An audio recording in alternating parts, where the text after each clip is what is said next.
Подобро 1000 виновни надвор, одошто само еден невин човек во затвор. Ова општо позната реченица можеби најсликовито го прикажува системот на неправда што го делеше македонскиот систем низ годините. Но ако не си го познаваме минатото, можеме ли да ја предвидиме иднината? Дали ќе дозволиме истото да ни се случува? Денеска тројца пратеници се во притвор, други тројца во домашен притвор. На улиците се случуваат протести, а во парламентот на повидок е застој. Пратениците на ВМРО ДПМН ја бойкотираат расправата за буџетот како вовед во една помала политичка криза. Ние сме навикнати. Дали судството се реформираше преку ноќ или истите судии што порано затвораа и притвораа, сега само го сменија стопанот. Куп на неодговорени прашања пред мене и моите гости. Вечерва заедно со нас во студиото на 24 Отворено. Велам добро вечер за Лазар Нанев, судија. Добре дојдовте во ребрендираното студио на Отворено. Добро вечер, добро најдов. Беса Арифи, професор на Универзитетот Југоисточна Европа, добар познавач на кривичното право, и со вас ќе имаме за што да дебатираме вечер. Благодарам на поканата. Добро вечер. Костадин Богданов, добро вечер за вас. Човек што неколку години беше представник на Македонија во судот во Страсбур и чинам дека е добар познавач на она што се вели и човекови права и делот на правосудството. И Мирослав Драганов од Институтот за човекови права. Драганов, ви благодарам и на вас што дојдовте во студиото на 24 Отворено. Добро вечер, благодарам. Во студиото вечерва се и студенти од Универзитетот на Југоисточна Европа, но и луѓе кои директно ја почувствува тупаницата на македонската правда во изминатите години, со кои што се разбира ќе имаме за што да зборуваме во текот на емисијата. Ви благодарам што дојдовте. Вие сте наоѓате во првата премиерна емисија во новата сезона на 24 Отворено. Ја стартуваме со најактуелната тема која што деновиве ја тресе, да речеме, македонската јавност. Почнуваме со она што денеска се случи. Господин Нанев, ќе почнам со вас. Тројца актуелни пратеници добија притвор и веќе се пренесени во истражниот затвор во Шуто Ризари. Тројца добија домашен притвор. Чинам дека ова е прв пат во македонската историја пратеници да одат на ослужување на притворска казна. Апсолутно, значи во поновата историја на Република Македонија, особено во делот на независноста на Република Македонија, за прв пат се случува против пратеници да биде определена мерката притвор и истите да започнат со издржувањето на оваа мерка. И ова е, би рекол, еден нов потик, еден нов начин на воспоставување на владење на правото во Република Македонија. Клучното прашање кое што би на почетокот од вашата најава го кажавте со самото ребрендирање на оваа просторија, нели, на каде што сме наоѓаме во оваа студио, дали со овој потек всушност се ребрендира целокупниот судски систем во Република Македонија, она што нешто се случуваше во изминатиот временски период кога еден дел од судиите, односно одредена група на судии, донесува или постапуваа по законот и законите во Република Македонија на еден начин, но веќе еве во поново време, односно во изминатите неколку денови, веќе имаме една сосема друга ребрендирана под наводници слика, односно позиција кога под наводници, кога ќе ми речете зошто го ставате под наводници? Па го ставам под наводници бидејќи не е вообичаено е истите тие судии кои што пред месец или 2 месеци носеле овај еден вид на одруки кои што биле спротивни на владењето на правото, нели, бидејќи покажувале дека имаме една розова слика, таквата група на судии веќе после месец дена да имаат спротиставена, односно би рекол сосема друга диоптрија.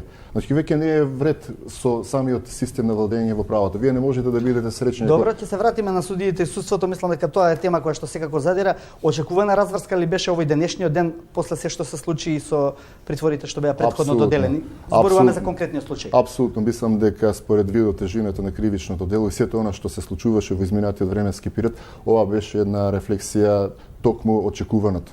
Да. Арифи, за вас истото прашање, го очекувавте ли ова денеска што се случи? Тројца се во затворски, тројца се во домашен притвор, што исто така е свој виден куриозитет, веројатно ќе биде предмет на понатамашни објаснувања на судиите. Добро, тоа е првично решение во врска со притворите, ќе видиме што ќе се случи со жалбите и со понатамошната постапка.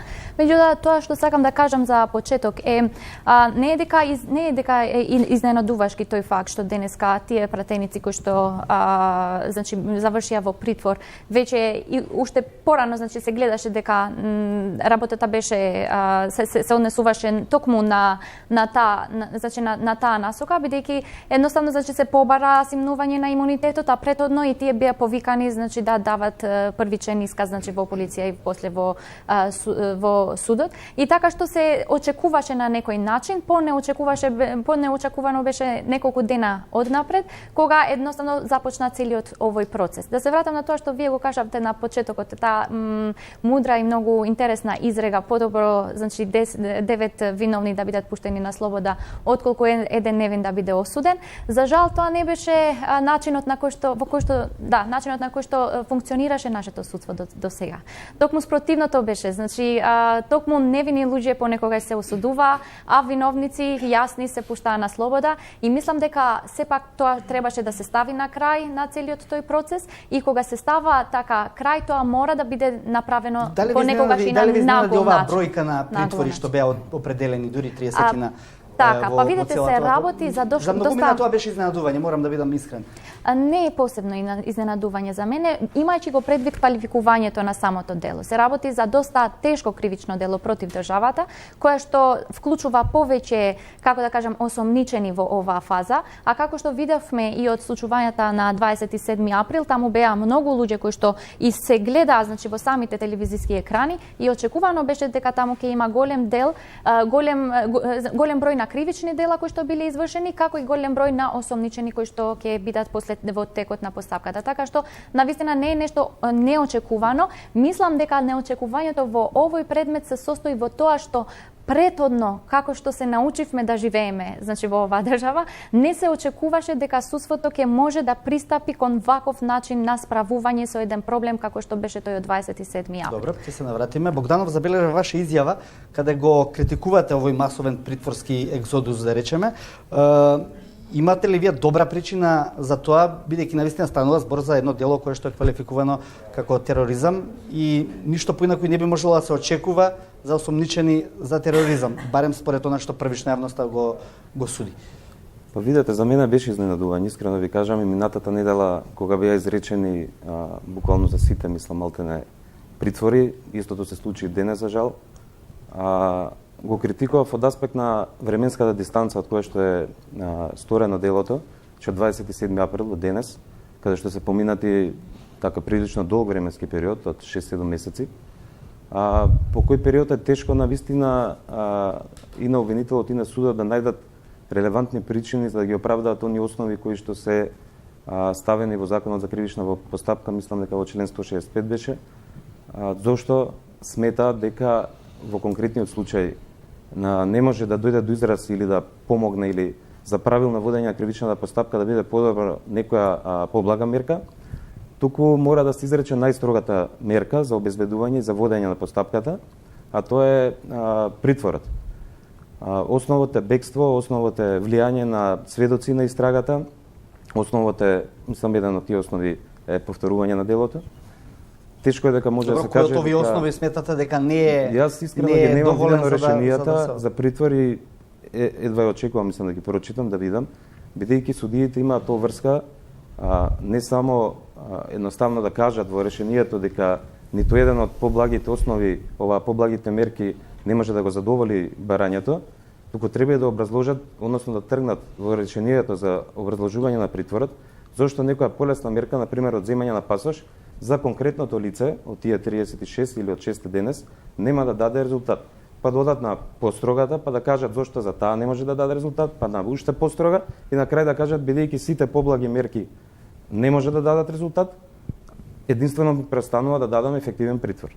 Добро, вам ова ви заличи на некои минати времења када притворот се делеше од ракав? Апсолутно, бидејќи претпоставувам дека решението е на една до две страни, претпоставувам дека е земено само казната како репер, во смисла на запретената казна, што беше и критикувана од страна на судот во Страсбург, дека висината на запретената казна е релевантна во одредувањето на притворот, меѓутоа не е доволна за да го оправда притворот, особено продолжувањето на притворот. Сега ќе видиме како ќе се одвиваат понатаму работите после 30 дена, затоа што после продолжувањето е уште потешко.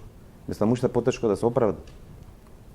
По некој исто основ само да се судиите на некој начин да ја основаат само на висината на казната. Да, Арифи, не сватив дека го делите вие ова мислење, барем во вашето излагање. Така, јас напротив мислам дека кога се работи не е само во тежината на делото, туку е најпрвин значи во рамки на тие кои што се вклучени во самото дело како осомничени. Се работи најпрвин, кажавме за ете 6 пратеници.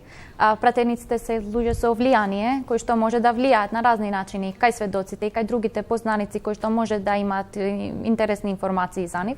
Како и другите, значи се работи и за организаторите на самиот настан и за доста влијателни луѓе кои што и во овој временски период сепак може да влијаат на сведоците. Знаете, ова е сепак само фаза на истрага. Таа е клучната фаза каде што ќе се собират најбитните докази за понатамошната постапка. Сака да кажем дека ова истрага може да има и проширување и во обем и во делата? Да, значи не се знае како ќе се одвиваат значи сите работи, може да има и проширување, може да има да видиме тоа во рамки на истрагата ќе се види и во врска со квалификацијата и во врска со другите работи кои што се однесуваат на делото, меѓутоа треба да се има предвид дека сигурно значи судот ценел дека барем постои таа втора основа за давање на притвор кое што е влијанието врз сведоците и можеби и влијанието значи на друг начин во како да кажам фактите или прикривањето на доказите кои што може да бидат битни за делото. Видете, јас мислам дека според законот на кривичната постапка постојат и други мерки забрана за комуникација со одредени лица, куќен притвор на крајот на криштава, каде што нели на лицето нема да му биде дозволено да биде посетувано од други лица и слично за да се разменуваат информации и така натаму. Бидејќи треба да имаме предвид дека притворот дел во публиката има луѓе присутни тука кои што имаат искуство, е една установа во која што е осудена да кажам и од СПТ и од сите релевантни институции во која што е потврдено дека условите за живот се нехумани и крајно понижувачки. Значи судиите треба да бидат свесни дека со самата мерка недоволно образложена или објаснета ги испраќаат значи во едни нехумани Ние многу време зборуваме за нехуманите услови во затворите. Тоа не е нова ситуација. Меѓутоа тоа е на државата врска. Секако да ја реши хуманата. Значи не може со овој случај да се решават сите проблеми кои што постојат во македонското судство, во македонското правосудство. Ако условите се нехумани во притворот, тоа се нехумани за сите лица кои што го издржуваат таа мерка. Нехумани биле, нехумани се уште се согласувам на тоа, меѓутоа не се повеќе нехумани за овие притвореници, додека помалку нехумани за некои други притвореници. И исто така, значи треба уште на нешто да надокнадам.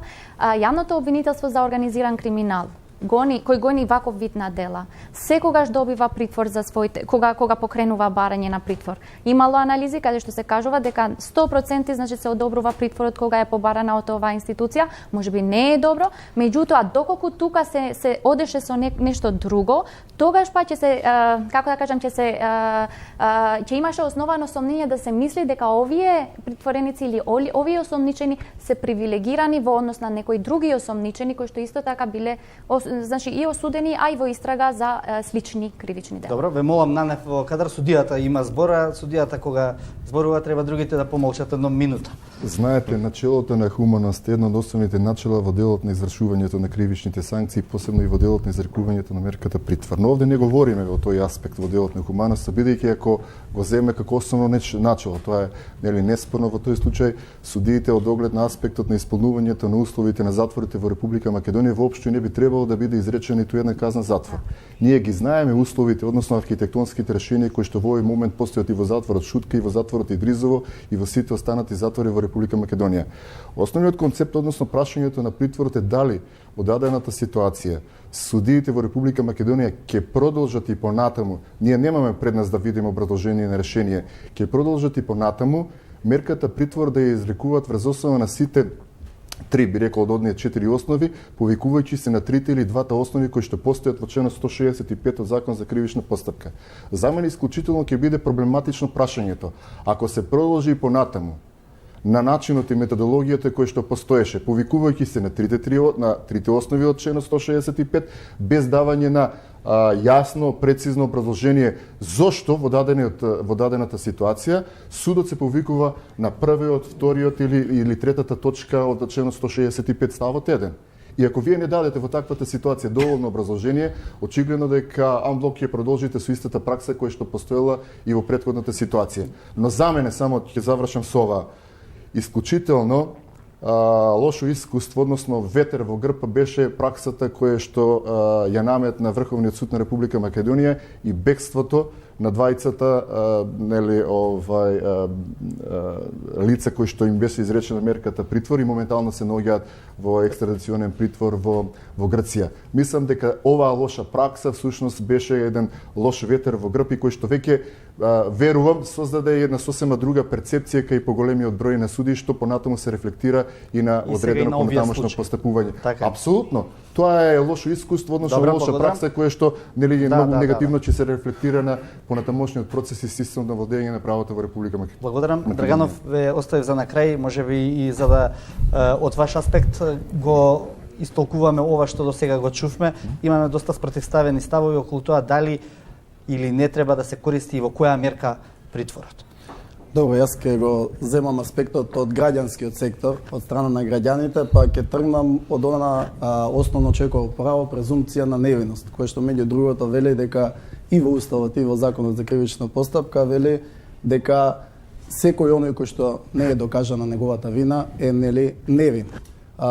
Тоа меѓу другото вели и средствата за информирање и сите учесници треба да внимаваат во однос на целиот тек на постапката, па да не со тоа нанесат некој влијание во однос на независноста и непристрасноста на судот. Што сакам со ова да кажам? Јас ова што го кажа и моите колеги претходни говорници, се обидов на дело да го спроведам, па така бидејќи Институтот за човекови права има заземено став дека не коментираме решенија, односно одлуки, пресуди кои што не се правосилни.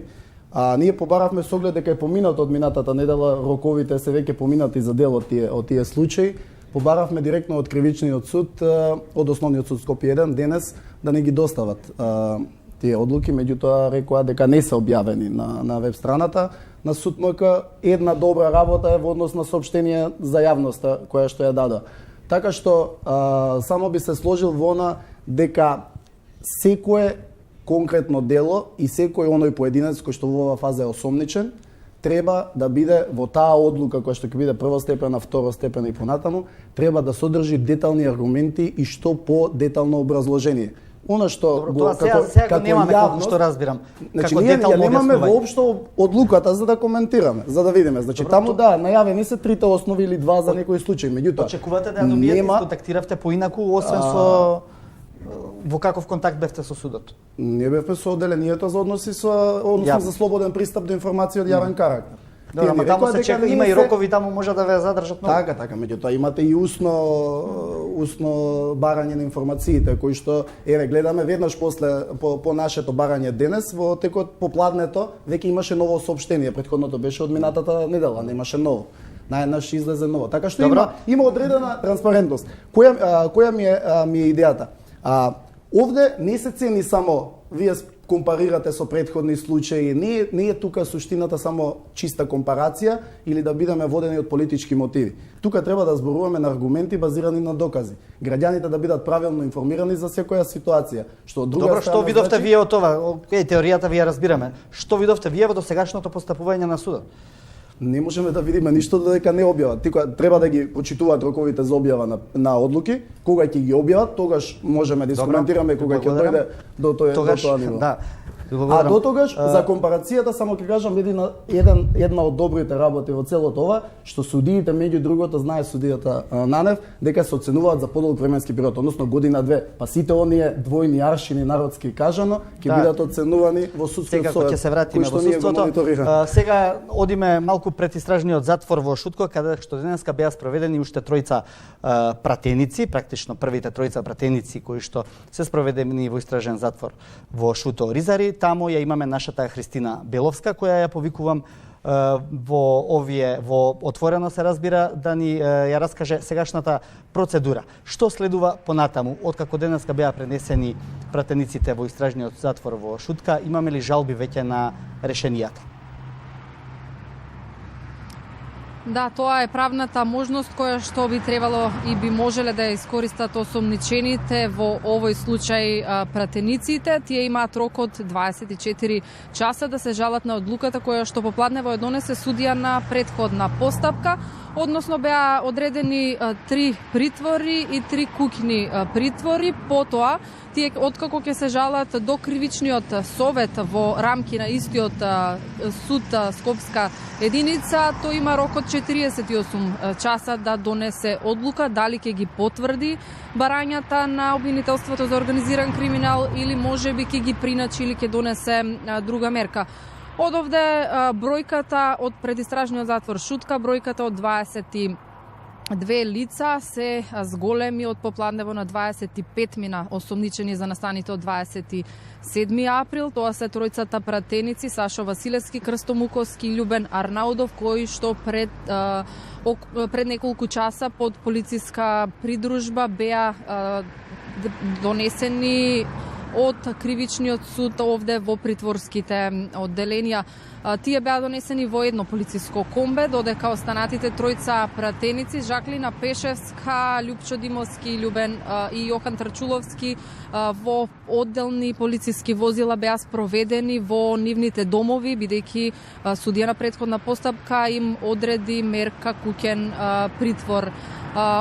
Распитот, односно одлучувањето по овие мерки траеше околу 5 часа. Прв во судот пристигна пратеникот Јохан Тарчуловски, кој што, а потоа по него пристигна и останатите пратеници, дел со нивните адвокати. Таму беше забележливо и присуството на пратеници од ВМРО ДПМН, кои што изразија поддршка, им дадоа поддршка на нивните колеги пред влегувањето во кривичниот суд. Единствено пред медиумите застана и се обрати пратеникот Крсто Муковски, кој што имаше малку подруги очекувања во однос на одлуката која што ја донесе судија на претходна постапка. Тој не очекуваше притвор, но проценките на судот биле сосема други. Младен, доколку имаш други прашања, повели. Христина Беловска, ти благодарам за учеството во 24 отворено. Ние продолжуваме тука во студиото со нашите гости. Веднаш тука ќе уклучам дел од публиката која што е во студиото, бидејќи тука има луѓе што минале во притворот во оваквото. Цветанов, малку подоцна ќе ви го давам микрофонот. Прв се јави за збор Зоран Божиновски. Зоран, добро вечер.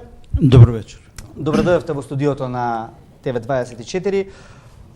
После речи си 3 години поминати во притвор, дел 25,5 месеци. 25,5 месеци, добро, значи тоа се 2 години и нешто.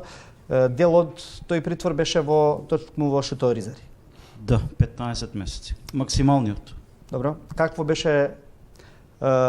беа условите во Шуто Оризари наспроти оние во Србија? И јас бев во изворени услови и во Србија и во Скопје во Шутка. Значи, одој дел отпаѓа, вашиот гостин што кажа, околу хуманоста, значи бев во прекрасни услови, тоа е прочуеното хашко одделение, мене ми дојде како хотелско сместување во однос на она што беше најавувано. Значи, Чавков спие во мојата соба во која бев, кај што беше и Верушевски и Горан Груевски 4 дена, се шета на истото шеталиште на кое мене ме изведува, единствено што е изолиран, што е сам. Верувам дека и пратениците ќе бидат сместени во тие услови, а не во оние понижувачки и навистина нехумани во кои беше Томче Кежаровски. Вие бевте нешто привилегирани што ве ставија во хашкото одделение? Фативте врски или? Не, бев однесен веднаш таму затоа што Интерпол Скопје, по моје сознание, бидејќи они го изведува мојот трансфер заедно со Интерпол Београд, потпишале некоја гаранција дека ништо нема да ми се случи во притвор, затоа бев изолиран во добра соба. Во другиот дел од притворот е небезбедно? Во другиот дел од притвор е ем нехумано, ем небезбедно, ем е пренатрупано. Значи тука држат аргументите на господинот Богданов? Сосема држат, но мора да знаете дека сегашните пратеници, бивши луѓе од бившата власт, ги направија тие услови. Тие услови се нивна продукција. Условите во затворите не се сменети, ми се чини и повеќе од 20 години, така да тоа е дел од еден систем кој што постои во Република Македонија. Може да ги сменат, ние имавме инспекција 2004 година после моите 5 дена во затвор и сликите што ги изнесов од таму во април 2004 и имавме Европска инспекција. Се сеќавам дека Михајло Маневски и Бранко Црвенковски беа во посета на Идризово и беа добиени некаде 60 милиона евра да се реконструира комплетниот затворски систем и притворски во Македонија. И сакам уште нешто да кажам околу мерките и околу судиите што ги изрекуваат. Ајде, повелете само кратко овде Значи, да го најкратко што можам. Значи, немојте да очекувате дека ќе има образложение. Судиите од Основен суд Скопје еден не знаат да пишуваат притворски решенија со образложение. Значи, тие само ги користат, ги препишуваат трите члена. Јас напишав писмо после 13-тото продолжение на мојот притвор до господинот Стојанче Рибаров и барав судиите, некои 30 на кои се менува по кривични совети, што ми ги продолжуваа моите притвори, еднаш да се вмешаат во работата за која се платени од џебот на граѓаните и да го испочитува ЗКП, било стар, било нов, и да напишат образложение зошто сум ја у притвор. Тоа е случај со Ване Цветанов, тоа е случај со Цветан Дамјановски, тоа е случај со другите колеги кои поминале низ тоа. Значи, ние тоа го немаме. И нешто што немаме, бившите власти и СДСМ и ВМРО ДПМН владеат 25 години, не го усогласија ЗКП во делот на, ја гледам професорката, вознемирување на јавноста. Значи, тоа го имате, например, во Србија, чие право е усогласено со европското, и тука има 4-ти член, значи, дали јавноста ќе биде вознемирена или не, од тоа што некој останал на слобода. И на крај сакам да кажам дека е добро за овие луѓе што се во притвор. Притворот е превентивна мерка, многу е потежок. Домашниот притвор јас го одбив 4 пати. Затоа што се вознемирува целата фамилија, доаѓаат пријатели, доаѓаат роднини, се јавуваат на телефон, на интернет, така натаму. Во притвор сте потполно не верувам дека сите притворени го делат вашето мислење. Јас моето лично искуство е дека не сакав. Некој би прашал дали зборите со сарказам сега. Не. Апсолутно искрено. Значи, потполно е за мене добро што Митко Чавков е во тоа оделение. Затоа што се бараат и на рачителите на 27 април, а не безбеден е Митко Чавков на слобода откако ова е отворено. Тоа е мој откако случајот е отворен на овој начин. Добро, ви благодарам. Имате прашање за некој од панелистите? Па немам прашање. Добро, после може во понатамошниот дел од дебатата. Кога го споменавме Митко Чавков, им должам на гледачите објаснување. Со нас вечера не е адвокатот на Чавков, иако до 16 часот денеска тој потврди дека ќе дојде, меѓутоа околу 16 часот адвокатот на Чавков Петар Василев ми се јави и ми рече дека нема да може да присуствува на дебатата од за нему познати причини кои што не би ги образлагал сега. Во секој случај тоа е негово право. Ќе се навратиме малку подоцна во делот на гостите. Сега сакам да ја прашам околу квалификациите на делата кои што кренаа многу врева во јавноста, односно квалификацијата на едното дело кое што засега го гледаме ние во овој случај. Прилично тешко изгледа со минимална казна од 10 години затвор. Не сметате ли дека ќе имаме преквалификација на делата во овој случај, бидејќи многу работи можат да упатат на тоа? Не сите биле свесни за тоа што го прават. Може би не станува збор за тероризам од класичен карактер. Може би сето тоа има различни елементи. Од судиска гледна точка би рекол дека се уште е радно во целост да се потврдат наодите и ставовите по однос на самата квалификација, бидејќи до завршувањето на главната расправа јавниот обвинител има можности да ја промени законската квалификација на кривичното дело, што во се ќе зависи од доказите кои ќе бидат прибрани во текот на самата предистражна постапка. Голем дел од доказите кои што се однесуваат на аудиовизуелните снимки како основа за самите пратеници кои што ги напоменавте се веќе прибрани, меѓутоа за останатите учесници за оние што кои сте поднесени овие барањата, ние немаме доволно докази за да утврдиме што всушност се случило и зошто ќе бидат обвинети. Јас очекувам дека во периодот кој што следува понатаму, јавните обвинители ќе се обидат да ги обезбедат сите оние докази кои што водат во насока и кон зацрстување на самите аргументи за издржано обвинение, бидејќи целта на јавниот обвинител е да прибере докази кои што ќе водат во насока кон издржување на самото обвинение и донесување на осудителна одлука, меѓутоа истовремено да прибират и други докази кои што ќе бидат во насока на одбраната.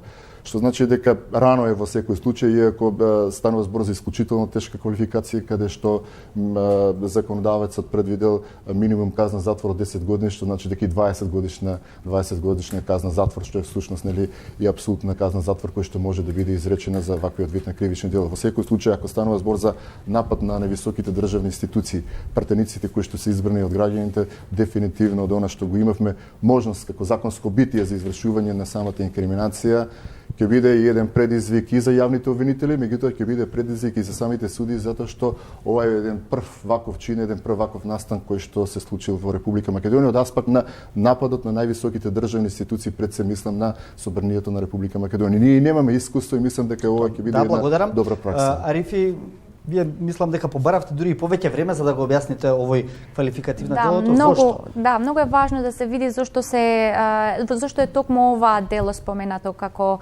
основ за покренување на предистражна и сега веќе истражна постапка. Претоа само да посочам дека фактот што веќе е покрената истрага значи дека основите за сомневање за овие лица кои што се вклучени до сега во постапката, дека се сторители на тоа дело, за обвинителството во ова фаза веќе поминале во основано сомнение дека се тие вклучени во извршувањето на тоа дело.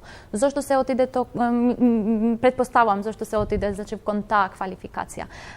Повеќе пати беше посочено од страна на експертската јавност дека тоа што се случи на 27 април беше токму ова кривично дело. Заради повеќе работи, бидејќи ова дело вклучува 3 клучни елементи. Првиот елемент е загрозувањето на уставниот поредок и намерата тоа да се прави. Нам 27 април не се случи затоа што некој сакаше да спречува мирен трансфер на власта. Мирниот трансфер на власта е дел од нашиот уставен поредок и тука нема дилеми. Вториот елемент на ова кривично дело е употребата на насилство. Во законската одредба се споменува експлозија, пожар, поплава и така натаму, меѓутоа се кажува и секој друг вид на акт на насилство. Дали имаше тој ден акт на насилство? Сите видовме дека имаше. И третиот многу важен елемент на ова кривично дело кој што го прави истото да се комбинира со тероризмот е чувството на страв, несигурност, небезбедност и неизвестност која што кај граѓаните се почувствува тој ден. Многу граѓани беа тој ден тероризирани. Имав можност да го слушам и другите, меѓутоа и тие кои што беа таму присутни додека се случи нападот во собранието. Имав можност да го чујам адвокатот на Чавков, вчера беше мислам на некоја дебат, на некоја емисија, во интервју беше, кој што вели Чавков е осомничен за терористички чин на непостапување, што вели дали тоа може да се случи.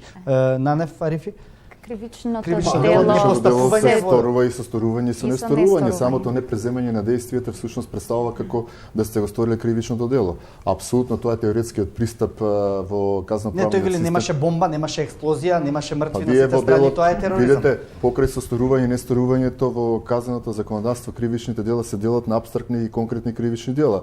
Во садамата ситуација во даден момент не мора да произлезат одредени правни последици од одредено кривично дело, што во дадената ситуација со несторувањето вие имате една апстрактна ситуација која што би можела во дадената ситуација да произведе конкретни последици. И токму и тоа се случува од моментот на онаа апстракција кога имате вие веќе и конкретни последици преку последиците кои што им беа нанесени и со оштетувањето, меѓутоа и со повредите кои што беа нанесени на самите пратеници. Така, и освен тоа, освен што делото се сторува и со сторување и со несторување, и во ова дело е важно ова е дело на загрозување. Не е дело кое што треба нешто да се уништи, не е дело кое што уништува нешто. Уставниот поредок на Република Македонија не е нешто што може да се уништи или на некаков начин да биде така лесно да се промени. Туку ова дело има за цел загрозување на на уставниот поредок и исто така битна кај елементот на тероризмот е битен елементот на предизвикување на страв кај луѓето. И таму стравта може да се предизвикува со такво дело без разлика дека немало мртви, без разлика дека немало потешки последици. Доколку имаше потешки последици, тоа е дополнителна отежнителна околност на делото. Меѓутоа делото како такво постои и за самиот факт дека стравта беше почувствувана. И имам уште нешто да додавам во објаснувањето. Ќе ви додадам после, само сакам да прашам одма тука, ќе се навратите, чувајте си ја мислата, Богданов, колку е тешко за обвинителот да го докаже ова дело? Па видете, прво делото, како да кажам, создаде доста дилеми во јавноста, како такво, како треба да се квалификува дефинитивно. И тоа сметам од повеќе причини. Првата причина што тероризмот сам по себе е многу тешко да се дефинира. Барем во правната литература постојат преку 100 дефиниции што представува тероризам како таков. Генерално правниве теоретичари се обединуваат околу 4 елементи. Тоа е да постои насилство или закана за насилство, да е тоа мотивирано од политички причини или религиозни и слично, да е насочено примарно кон цивилното население и со самото тоа што е насочено примарно кон цивилното население да создаде кај нив страв од од насилство, од слично, мислам, онако што го дефинира заплашување и слично, како што го дефинира самиот закон. Тоа се, например, тие некои 4 елементи кои што провејуваат во сите дефиниции, таа е некоја поттесна дефиниција, условно, која не е до крајот сликана, да кажам, во членот 313 кај нас, каде што ги содржи трите елементи, меѓутоа него содржи четвртиот, а тоа е дека насилството инхерентно треба да е насочено кон цивилното население, а не да е насочено кон парламентот, пратениците. Не. Тие се пратеници функционери. Не е тоа цивилно население граѓанство, према кое терористичкото действие само по себе треба да е насочено и да создаде страв кај граѓаните. Затоа што ви имате еден парадокс сега. По член 309, кој што говори за убиство на високи представници на власта, председател и слично, председател на Врховен суд на држава и слично, поради и со намера да се загрози уставниот поредок, го смета за различно кривично дело, убиство на висок државен функционер, а не за тероризам.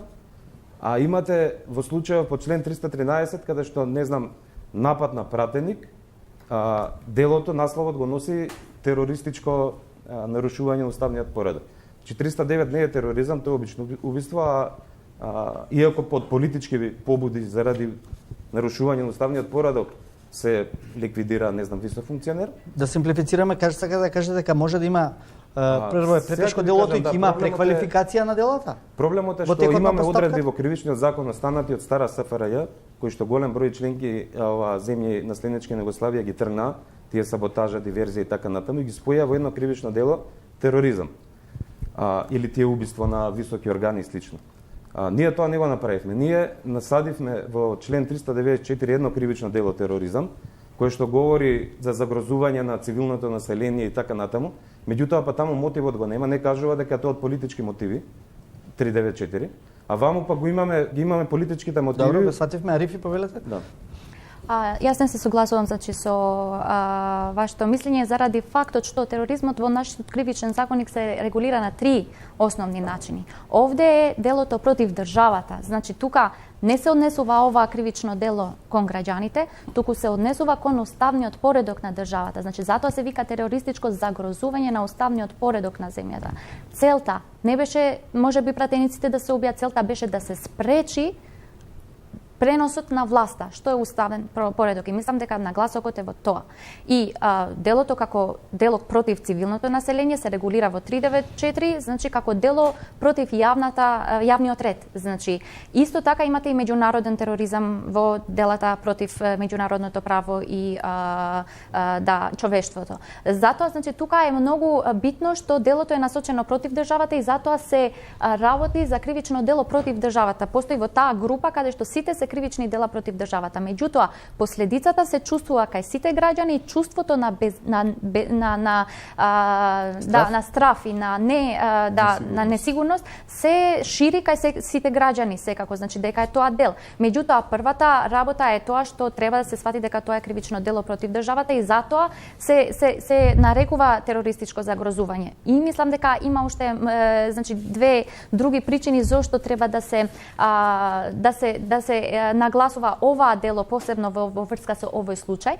Најпрвин заради фактот што ако ова дело не се казнува на овој сериозен начин, тоа ќе значи дека во иднина, секој кој ќе нема да може да креира влада, да направи влада, значи да обезбеди парламентарно мнозинство. Знаете, во центарот на нашиот устав е парламентарното мнозинство. Секој тој кој што нема да може да можеби после неколку години тоа ќе биде значи владеачката партија и така натаму, не само значи да завршам, секој може да оди да пристапи кон такво дело и затоа превенцијата е многу важна. Исто така тоа е општо кривично дело кое што секој може да го стори, без разлика значи која е неговата функција, професија, имунитет дали има или нема. Опозицијата Богданов на која вие припаѓате на некој начин вели дека останува збор за политички реваншизам. Вие во една изјава рековте во интервју практично за Фактор велите политичкиот реваншизам и политички мотивираните процеси во овој момент би биле најголемото предавство кон државата и кон пошироката јавност. Сакате да кажете дека овде станува збор за политички реваншизам во овој случај? Не. Гледате зародишно нешто такво? Не гледам зародишно такво нешто, меѓутоа добро е вака да се дебатира, за жал ние немаме некоја судска пракса на тој член 313, да кажеме, од судовите.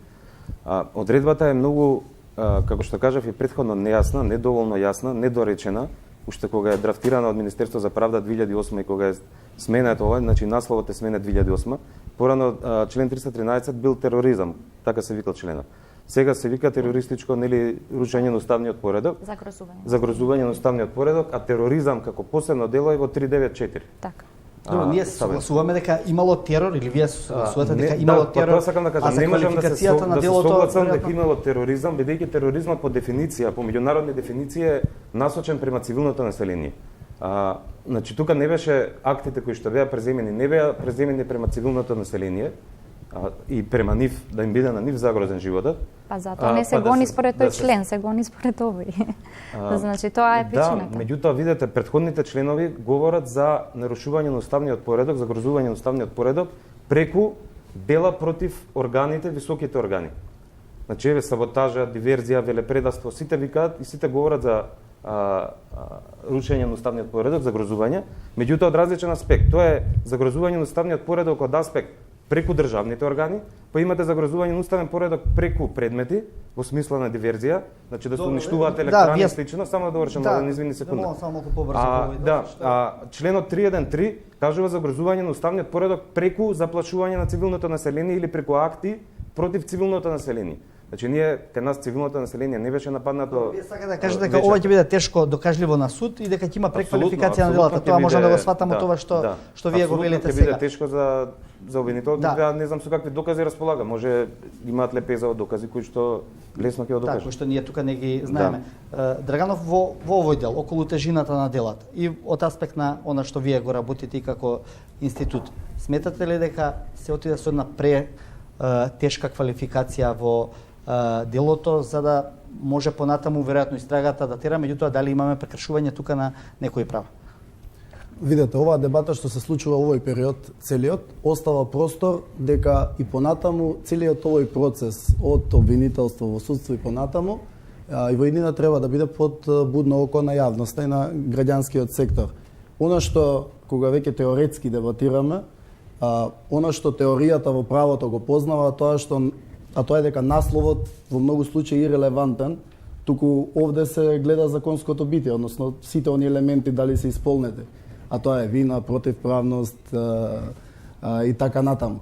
Така што само толку би кажала, понатаму нормално, ако обвинителите имаат докази, нека го докажат тоа на суд, судот, ако има образложение, тоа има и конкретна пресуда на Страсбург против Македонија, ќе се сетите на Змиско око, јавноста добро знае Василковски против Република Македонија, кај што таму кажува дека конкретно за секој човек треба да се образложи и притворот, и континуираниот притвор, и така натаму, а тука доаѓаме до она што Институтот за човекови права го работи, па еве конкретно и надоврзување на она претходно што ме прашавте, вели ако анкетата што ја спроведовме пред месец дена конкретно на адвокатите, вели дека ако одлуките на судот не се изработуваат во законски предвидените рокови или не се објавуваат, околу 47% од странките веќе изразуваат сомнеш во таа одлука, А околу 31% сега не ме фаќате за збор, над 30% со сигурност веќе ургираат за побрзо да се носат тие одлуки. Ова е од аспект на перцепцијата и на објективна непристрасност. Нанев и Арифи уште малку накусо во овој дел околу делата, ако имаме вакво кривично дело, во секој случај дали тоа подразбира дека би требало истрагата да се проширува кон некаков тип на нарачатели на еден ваков грандиозен терористички чин под кој што е подведена оваа целата постапка. Помислам дека и клучното прашање и во стручната и во целокупната општа јавност во Република Македонија што се поставува во изминатиот временски период не е онај кој го извршиле, бидејќи извршители. Ние во овој случај имаме извршителите ни се добро познати. Да видиме. Меѓутоа, одговор на прашањето кои се нарачатели се уште немаме добиено.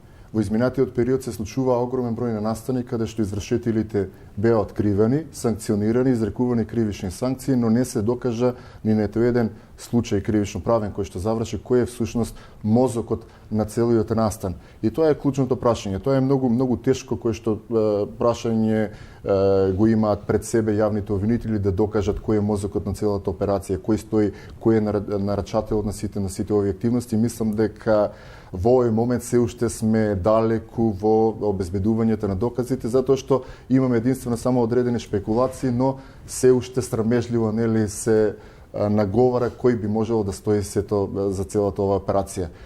Ако не се откријат нарачателите, во тој случај мислам дека и јавноста и сите оние кои што се наоѓаат и во самиот притвор ќе останат разочарани. Добро, има многу едноставно прашање на тоа со нарачителите, меѓутоа не е на нас тука да го искажеме. Ако се знаеше дека вечерта на 27 април очекувавме обраќање од Иванов, во кое што сите велеа ќе се прогласи вонредна состојба, мислите ли дека оваа истрага може да продолжи кон врвот на власта и извршните функции? Очекувањата на целокупната јавност се токму во таа насока. Арифи? И јас мислам така, значи, знаете, најбитно во се, тоа е организирано кривично дело. Дури, значи, во извршувањето на тие кривични дела против државата од овој тип, постои посебен вид на учество на повеќе лица, а тоа е заговор. Значи, дека постоел заговор, тоа е јасно и треба да се пристапи кон тоа сите лица кои што се вклучани, а особено нарачателите, особено тие кои што биле инспиратори на целото дело, тие да бидат, значи, изнесени пред правдата и да го сносат својот дел од одговорноста. Бидејќи, знаете, тоа е комплицирано кривично дело и ќе одземе повеќе време додека целосно да се изнесе, значи, во видели на сето тоа што се случуваше и особено е важно тоа што не се гледа, значи, во рамки на тоа што сите го гледавме, тоа што се случувало зад кулиси и тоа, значи, кое што му предходеше на целото кривично дело. Бидејќи да не забораваме дека постоеше, како да кажам, долга активност додека се дојде до тој 27 април. Тие дела не се случуваат преку ноќ, тие дела не се случуваат ненамерно и затоа секој мора да го носи својот дел од одговорност. Согласен? Па да, во секој случај ќе биде тешко, како што кажав, да се докаже делово. По моје мислење, мислам дека нема да обстои по 3-1-3 до крај. Веројатно ќе треба да се оди велепредавство во случај да се докаже целата организација и навистина дека било темелно планирано, да кажем, како што се обидува да докаже обвинителот, дека секој учесник имал своја улога, действувал договорено, кој што треба да направи, како да направи, со намера, нели да го загрози уставниот поредок. Така што и тоа сето да успее да го докаже обвинителот и да располага со докази пред суд, мислам дека би завршиле тие најтешките, да кажам, евентуално осуди со велепредавство или саботажа. Добро, благодарам. Тука повторно вклучуваме публиката или би рекол тоа се луѓе кои што се познати на јавноста. Имаме Цветанов ќе ни објасните повеќе за кои луѓе станува збор, кои сте тука дојдени и зошто. Добро вечер. Пред се благодарност за поканата и поздрав до гостите. Овде сме представници од повеќе случаи, значи имаме од случајот детонатор, од случајот ровер, од случајот метастаза, од случајот шпион. Така да сите се чувствуваме жртви на правосудниот систем и можам да речем дека Република Македонија беше под режим 11 години и мотивите за она што се случуваше на 27 можеме да ги бараме токму во тоа, затоа што режим не се дава така лесно и луѓето се плашеле од примопредавањето на власт и соочување на со одговорност од бројните монструозни дела кои што ги има направено врз огромен број на граѓани. Одлично ја започнавте емисијата во делот подобро 100 виновни на слобода отколку еден невин внатре. За жал, за време на режимското владење, огромен број на луѓе завршија невини и во притвори, а огромен број на наши браќа и сестри се уште гнијат по затворите. Да, но сега го поставуваме прашањето дали треба истото да се повторува. Не, напротив, сакаме владење, сакаме владење на правото и ние ќе бидеме први противници доколку некој невин биде уопсен, ставен во притвор или осуден без докази. Но она кое што сакам да го кажам е се гледа некое раздвижување на состојбите, бидејќи она кое што гледавме во собранието беше очигледно, но да се навратиме на малце на минатото, за да можеме да говориме за едината, бидејќи сите меѓународни извештаи нотираат дека се неопходни реформи на правосудниот систем и тие реформи мора да бидат направени за да биде гарантирано владење на правото.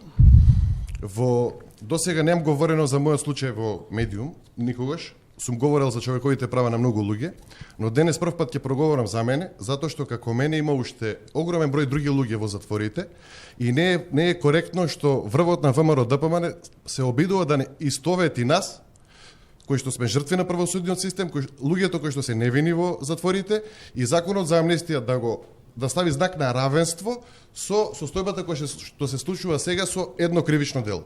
Не може да се замени едно цело режимско владење, неправди од 11 години, да бидат ставени нарамно со еден чин, односно само со една група која што е осомничена за одредени кривични дела, а судот ќе го каже своето. Што знам, има и работна група во Министерството, па ќе видиме што Ариф е дел од таа група во Министерството за правда.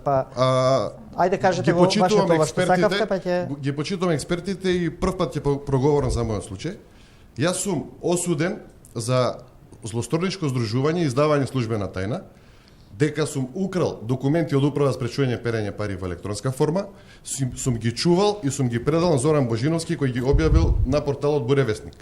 Немаше направено вештачење на серверот на управата, не е констатирана кражба на документи, дома кај мене беа земени електронски уреди, не е најдено во вештачењето никаков документ, не е пронајдено никаков документ во хард копи. Единствен доказ врз кој што сум осуден за 2 кривични дела, правосилно, е скајп комуникација помеѓу Зоран Божиновски и трети лица, каде што како новинар, а до тие документи се извинувам, имало 100 луѓе имале достап до тие документи во Република Македонија. Во текот на постапката не беше обезбеден Зоран Божиновски, судот не сакаше да го обезбеди да ја каже вистината дали сум му дал документи или не. Јас сум осуден врз база на разговори каде што Зоран Божиновски како новинар на други луѓе соопштува дека документите му се од мене, можеби ради сензација бидејќи сум бил директор на таа институција. Што би го прашале сега? Еве тука е господинот Божиновски да каже дали сум му дал документи јас на него некогаш. Повелете. Од член 16 од Уставот не сум должен да го кажам изворот на информацијата. Се служуваме ли, господин судија? Добро, тоа е неспорно. Меѓутоа тешко е да коментирате одредени кривично правни настани без да ги знаете ситуација. Не се обидам да направите документи и тоа е апсолутно тешко и некоректно кога ги немате доказите, бидејќи само во една судска постапка, во доказна постапка во која ќе ги приберете и анализирате, ќе направите споредба на сите докази, можете да донесете една јасна и конкретна одлука и на тој начин да утврдите фактичката состојба. Вака, нели, врз основа на одредена дискусија, тешко можете да се упуштите и да дадете констатација, бидејќи, нели, нормално е... Ви ги кажав доказите? Не, апсолутно е... Разговори помеѓу трети лица. Не се спорни доказите, меѓутоа еден доказ сигурно не е доволен да донесете вие одредена констатација или да утврдите фактичка состојба. Но поентата беше дека многу други луѓе се осудени исто така, без никакви докази, односно на некакви паушалности. Затворите се преполни со такви луѓе и треба да се размисли за обновување на одредени постапки, односно после режим е логички да се размислува на процес за враќање на правда. Благодарам, Цветанов. Повелете господјата бараше микрофонот. Добро вечер, јас сум Берка Пачарска, мајка на еден од осудените во, според мене, политички монтираниот процес детонатор. Јас прво би имала едно конкретно прашање до професорката Арифи, да. Моето конкретно прашање е, пошто сме засегнати, знам дека сте член на Советот за реформи во судскиот систем и имам информации дека преотварањето на политички монтираните процеси воопшто не дошло на дневен ред, иако мислам од многу граѓански здруженија, па и во програмата на владеачката партија, тоа го имаше. Дали е тоа така? Конкретен, одговор. А зошто барам конкретен одговор? Поради тоа што и следејќи вечерашната дебата од сите вас, како представници на фелата од правото, дојдов до заклучок дека за обичните граѓани, би рекла и смртници, кои што навистина се осеќаме како жртви на претходниот режим, не знам каде да ја бараме правдата. Збориме за реформи во судството, тоа е така, меѓутоа изгледа имаме двојни аршини, едноставно и не знаеме каде да се обратиме, имаме голема надеж, ве знаеме кои сте членови, нормално пратиме. Јас лично ве сметам како големи стручњаци во делот на правото и како ние понатаму, ако еве не влеземе исто, има оставено луфт негде околу 20 дена да се дебатира и тоа е добро да го слушнете и нашето мислење. Мислиме дека сите наши процеси, поготово еве за процесот детонатор, да збориме поединечно. Процесот детонатор е процес за покер апарати. Во тој процес нема ќе ве молам сега прашањето да го поставим. Да после 3 месеци се донесе обвинение кое што тој член и името не сакам да му го изговорам, камоли да го кажувам. 92 години, значи, вкупно сите се осудени и 2 доживотни казни. Процес во кој што вистински цела вечер го спомнуваме господинот Чавков, се слика со врвот од МВР, со покер апарати, да во нашето дело немаме покер апарати по буквата. Како ние да докажеме правдата и ако не, преку реформите кои што ги очекуваме во судството. И уште само за кратко. Само прашањето, значи дали ќе се обноват процесите, тоа беше? Да, дали процесите ќе се обноват? Поставете го зашто треба да одиме емисијава напред. Добро, благодарам на прашањето. Најпрво да кажам дека владењето на правото било, како да кажам, навистина голем проблем, до толку голем што завршивме со квалификација на заробена држава. И тоа треба да ви говори многу за тоа каква правда сме имали до сега. И во однос на работната група која прашувате и во однос на тоа дали сте биле во дневниот ред како целина и како однос кон сите тие кои што ги викаме монтирани политички случаи, јас ве уверувам дека за тоа се дискутирало повеќе пати во Советот на реформите. Меѓутоа се сака да се најде вистинскиот начин како да се дојде до решение за тие случаи во кои што граѓаните почувствуваат дека им е вршена голема неправда. Знаете, бидејќи постои голема одговорност во однос на тоа какви чекори ќе се превземат сега. Секако дека секој случај мора да се види кои се причините зашто завршил со такви казни и со такви докази и обвиненија како што кажувате. Меѓутоа сепак треба да се внимава на тоа да не се стварат преседани кои што понатаму би биле злоупотребени од сите политички гарнитури кои што сегашните на пример процеси ќе ги сметаат потоа како политички монтирани спрема нив. Затоа се трудиме да најдеме кој е најдобриот начин да се пристапи кон овој проблем и се повеќе мислиме дека начинот на пристапување е преку повторување на одредени постапки, како што ќе имаме на пример сега кај случајот Монструм и сигурно и кај многу други случаи во кои што има основа да се пристапи кон такво нешто.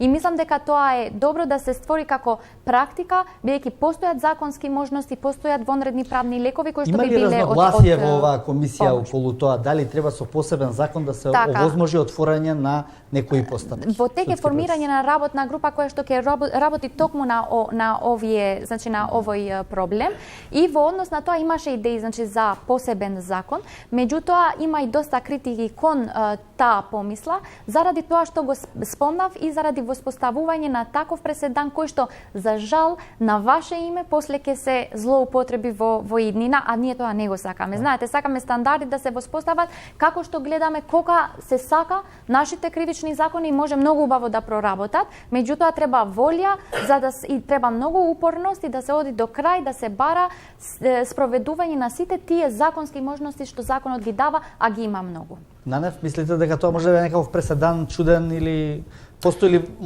можност за ваква понатамошна правосудна пракса? Видете, значи во Советот на судските реформи исклучително на работата, особено на остварувањето на една од основните темелни вредности е тоа е квалитетот на правдата.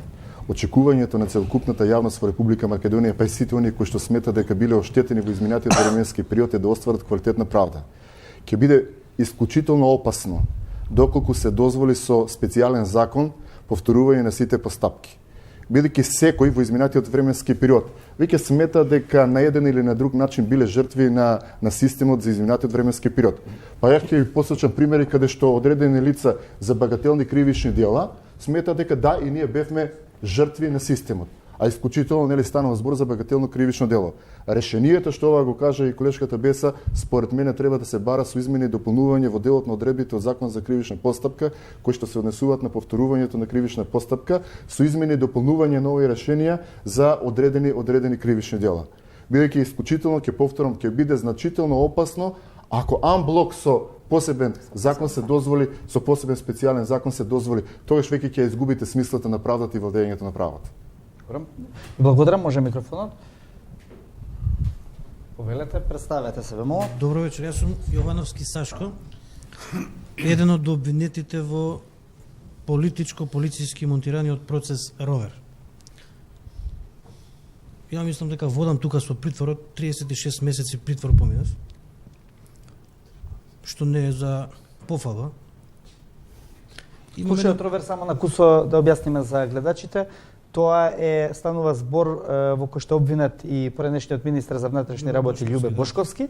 Тоа е за убиството на Маријан Тушевски, каде што Бошковски се товари за психолошко помагање на убиство. Вие се товарите за помагање на психолошкиот помагач. Па на психолошкиот помагач на извршителите и така натаму. Така, добро, ајде сега повелете. Значи прашањето до господата тука е следно. Дали полициско монтираните процеси, кампања и Ровер, кои што се завршени примери или едниот е се уште во процес, со заштитни сведоци, се дел од таа програма за ревизија. И уште една работа што малку е чудно, пред некој известен период протестиравме против режим. Под мотото нема правда, нема мир. Сега, ако имавме режим, логички е дека имаме и жртви на тој режим. Ако имаме жртви на тој режим, тогаш дали некој се запрашува и дали треба да се запраша дека тие жртви треба да едноставно да се докаже дека се жртви на режимот. Да, добро, прашањето за рехабилитација на така наречените жртви, бидејќи има многу кои што сметаат, меѓутоа вие го начнавте и го зачнавте овде и прашањето и одговорот дека не постојат или во овој момент не се дефинирани критериумите кои што жртвите ќе ги окарактеризираат како жртви. Како до тоа на не? Само за кратко. Значи немаме у Македонија 100 или 500 случаи да не одиме у заблуда. Ние можеме да наброиме на прсти на една рака или на две раце, со сигурност ви тврдам дека тоа се не повеќе од 20 на случаи. Збориме за полициски монтирани процеси, а не збориме за процеси кај што имаме кривично дело, значи како што кажа судијата, одредено кривично дело. Збориме за полициски процес монтирани. Добро. А тоа се 20. Добро, ова ќе биде еден исклучително сериозен и тежок проблем кој што ќе постои за работната група за Министерството за правда, меѓутоа и за целокупната експертска јавност. Мора да се дефинираат јасни критериуми, објективни критериуми, која е всушност целата на целокупниот овој процес, да се дефинира што е жртва, кој опсегот на кривичните дела, мотивите по кои што биле, прашањата кои што се однесуваат на повреда на системот на владењето на правото, одговорноста на сите кои што биле вклучени при донесувањето на ваквите одлуки. Тоа се би рекол тешки прашања кои што во периодот кој што следи преку нас ќе бидат обработени преку работната група во Министерството за правда. Она што го имаме во јавноста и председателката на комисијата, професорката Ана Павлова, и во изминатиот период месечини минатата недела имаше дадено и своје мислење, свој став дека овој процес е отворен, меѓутоа не е завршен, затоа што станува збор за исклучително тешко прашање да детектирате точни и јасни критериуми, што всушност ќе значи и на кој начин ќе биде опсегот на бројот на предметите кои ќе имаат можност да се повторат во нова постапка. Добре. Ајде, кратко само... Јас само вака кратко би поставила, значи, едно прашање. Викаме тешко ќе оди тоа, меѓутоа сепак се работи за луѓе. И дај да ја споиме, луѓе сте од правната фела, во мојата економија 1 и 1 е 2. Кај вас не е така. Меѓутоа, дај да ја споиме теоријата со праксата. Еве конкретно, јас за процесот детонатор да посветите малку внимание. Значи, викаме, имаме луфт 15-20 дена, па да видите што се случува во тој процес. Ние моментално имаме судии кои што до пред 3, 4, 5 години, значи биле други личности. Сега тие судии, значи, се скроз други личности. Како може двојни аршини да се има во судството? Вистински како комисија, значи како совет за реформи во судството, ништо нема да се постигне ако не се направат реформи за народот. Па вие постоите за народот и секој ја влада и како ќе кажеме и режим и го постои за народот. Секако.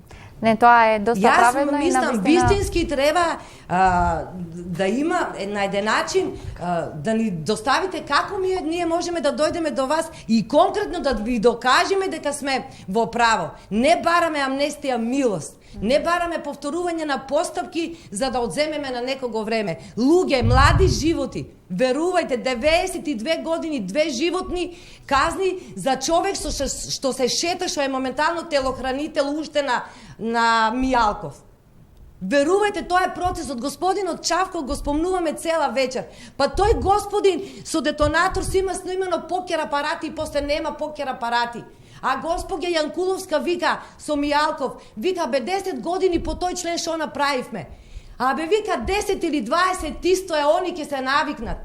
Се става злосторничко здружување, за да после се притворот оправдува. Верувајте, еве, дајте шанса да седнеме. И ние сме луѓе кои што вистински, мислам, заслужуваме и те како заслужуваме. Па ниту некој од власта, ниту некој во советот, ќе ми извинете со посебна почит, не е повеќе од ништо нас, не е повеќе од нашите деца. И од сите, мислам, неправедно осудени тамо. Дајте ни шанса. И јас мислам дека вистински очекувам, ако немаме реформи во судството, нема да постои ни држава. Нема да постои. Вистински, правосудниот систем ја направи болна државата, го направи болен народот. Меѓутоа има шанси, јас имам надеж дека одиме по еден добар пат, а многу зависи од вас. Дајте ни шанса. Ако не, вистински сами ќе си дајдеме шанса. Ќе дојдеме, ќе се консултираме со вас, ќе бараме помош и ќе ја докажеме правдата. Не бараме милост. Секако. Благодарам. Драганов, веројатно ова е во делот и на она што вие треба да го наблюдувате и го наблюдувавте во минатото. Така, повеќе аспекти се тука во прашање. Ова е едно доброто едно чувствително прашање, кое што е чувствително и за вас, меѓутоа и за сите останати. Тоа е обештетувањето и рехабилитацијата. Последно таа одштета оди некогаш ќе отиде на товар на државата, односно на товар на буџетот и на товар на сите нас граѓаните. Ајде тоа да го симплифицираме во конкретната ситуација. Пратениците кои што се избрани од страна на граѓаните во конкретната ситуација кога сега се носи буџет, можат да бидат присутни на тој буџет и меѓу другото да одвојат повеќе пари за судската власт. Да има и похумани услови во затворите, да има и поквалитетно судство. Од друга страна, зборуваме тука за конкретни квалификации, конкретни предмети.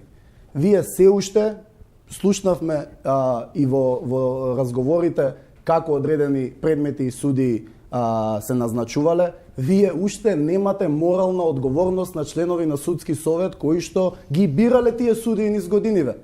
Тие членови на судски совет одлучуваат за несовесно и нестручно вршење на работата на судиите меѓу другото и ради непочитување на етички кодекс, еве на пример, ама тие самите велат сега имаат лице и доаѓаат на сите можни дебати на секаде и велат па не треба затоа што по закон и по устав ние не треба да одговараме никаде.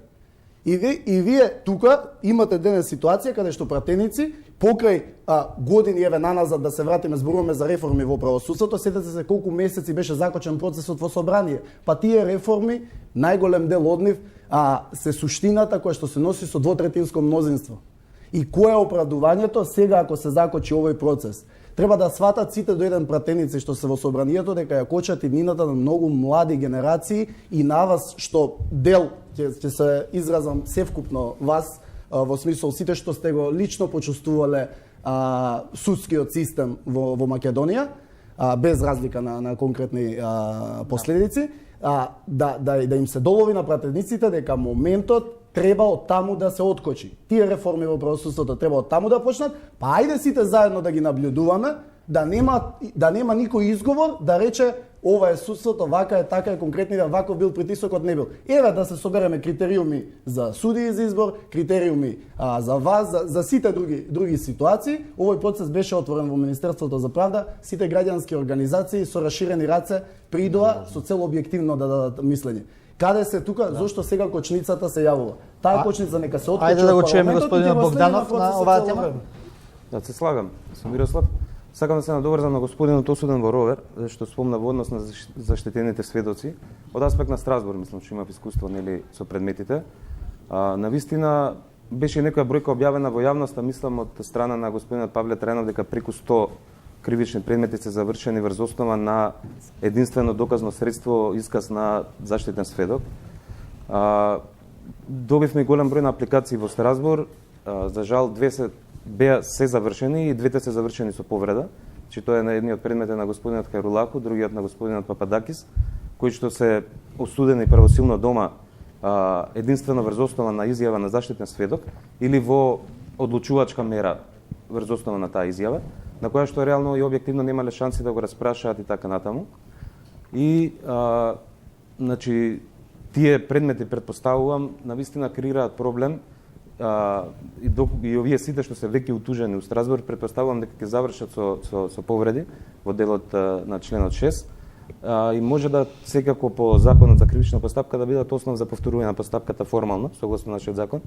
Меѓутоа е еден предлог и до комисијата може да стапи во контакт со сегашниот владин агент, па сите оние предмети што се веќе во работа, а се уште нема пресуда, или очигледно е да кажам дека води кон повреда на постапката, барем на некој начин да се најде тука модус да не чекаат луѓето пресуди до крај од Страсбург, што може да потрае уште, барем да се најде некој начин со признание на повредата од страна на државата пред Страсбург, па да се добие одлука врз основа на признание, па таа одлука да послужи како основ за повторување на домашната постапка, да.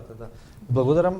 Да, и само уште да објаснам дека тоа представува навистина многу чувствителен проблем и дека секако се има предвид, значи и јас целосно се согласувам дека без да се најде правда за сите случаи во кои што има такви докази дека навистина постапката е прекршена и значи и тоа било направено со одредена намера и на одреден начин, без да се најде правда за тоа, навистина не може да кажеме дека ќе се воспостави вистинска правна држава.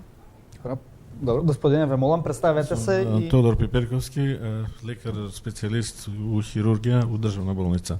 Бев у притвор у метастаза аферата, у која што проведов вкупно 18 месеци притвор, од кои 6 месеци беа у шутка, а другите 12 месеци веројатно дома беа нешто.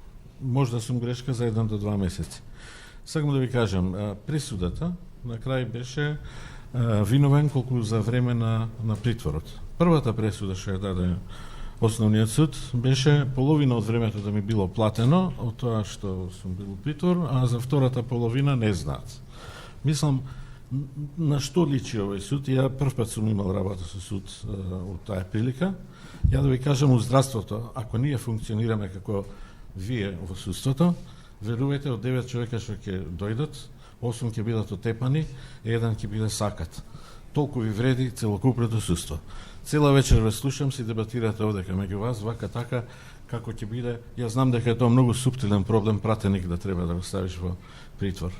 и стварно е субтилен и треба се докаже и сум против притвори, генерално. Меѓутоа, искрено да ви кажем, осим госпоѓата Арифи вечера, што ми беше многу експлицитна, точна и прецизна, се друго ми е дебата нагоре-надоле и не знам зашто ви служи. А вие треба правда да носите овде како држава. Значи, не ми се битни колку знаете право, како го тоа експлицирате по телевизиски емисии или било што. Апсолутна правда. На волку докази колку што постоја сега за овој случај конкретен што го зборуваме, влегувањето во собранието. Не знам што треба, дали треба да ви се нацрта нешто, па да нешто реагирате, заради тоа што дека тоа е буквално за мене тероризам чист. Ништо друго. Значи и заплашување елементите што ги кажуваат и страв меѓу народот.